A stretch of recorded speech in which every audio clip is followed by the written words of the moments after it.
Praise the lord. దేవుని ప్రశస్తమైన నామమునకు మహిమ కలుగునుగాక. ప్రభు నామమున మీ అందరికీ శుభాభివందనాలు. ఈ ఉదయకాలము దేవుని వాక్యాన్ని విందాం. మార్కు సువార్త 8వ అధ్యాయము 25వ వచనము. అంతటా ఆయన మరలా తన చేతులు వాని కన్నుల మీద నుంచగా వాడు తేరి చూచి కుదర్చుబడి సమస్తమును తేటగా చూడసాగెను. ప్రియమైన వాళ్ళరా, ఇక్కడ యేసుక్రీస్తు వారు బెత్సయిదాకి వచ్చి ఉన్నారు.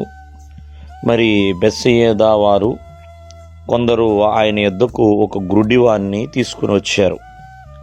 ఆయనని ముట్టాలని వేడుకొని ఉన్నారు. ప్రియమైన వాళ్ళరా, మరి యేసుక్రీస్తు వారు ఆ గుడ్డివాన్ని ఊరి వెలుపుటకి తీసుకువెళ్ళి ఉమ్మువేసి చేతులుంచి నీకేమైనా కనబడుతుందా అని ఆ గురుడివాన్ని అడిగారండి.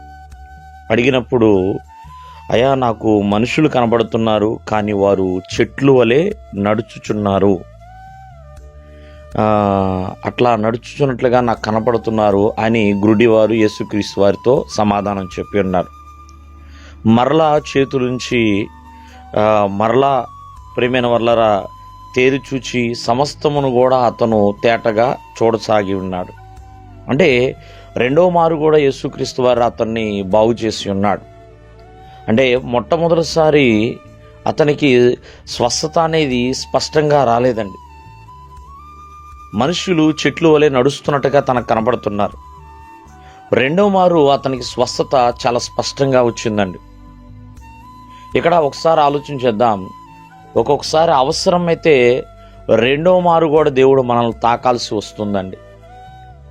రెండో మారు కూడా దేవుని హస్తం మనం తాకాలి. కారణం ఎందుకు? అందరికీ అవసరం లేదు, కానీ కొంతమందికి కావాలి. ఎన్నో పాపాలలో పడిపోతూ ఉంటారండి. ఎన్నోసార్లు అపవాది యొక్క కబంధ హస్తాల్లో చిక్కబడుతూ ఉంటారు. ఎన్నోసార్లు దేవుడిచ్చిన అభిషేకాన్ని కోల్పోతూ ఉంటారు. దేవుని ఆత్మకి, దేవుని సన్నిధికి, దేవుని ప్రేమకి దూరం అయిపోతూ ఉంటారు. కాబట్టి స్వస్థత అనేది స్పష్టంగా వచ్చేంత వరకు కూడా దేవుడు బాగు చేస్తూనే ఉంటాడు. ఎందుకంటే దేవుడు బాగు చేసింది ఎప్పుడు కూడా శాశ్వతంగా ఉండాలని దేవుడు కోరుకుంటున్నాడు. కావున దేవుడు చేసే స్వస్థత ఎల్లప్పుడూ కూడా తేటగా ఉంటుందండి.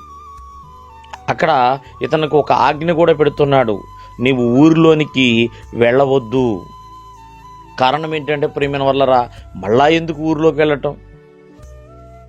ప్రియమైన వాళ్ళరా, అతన్ని తన ఇంటికే పంపించేశాడండి.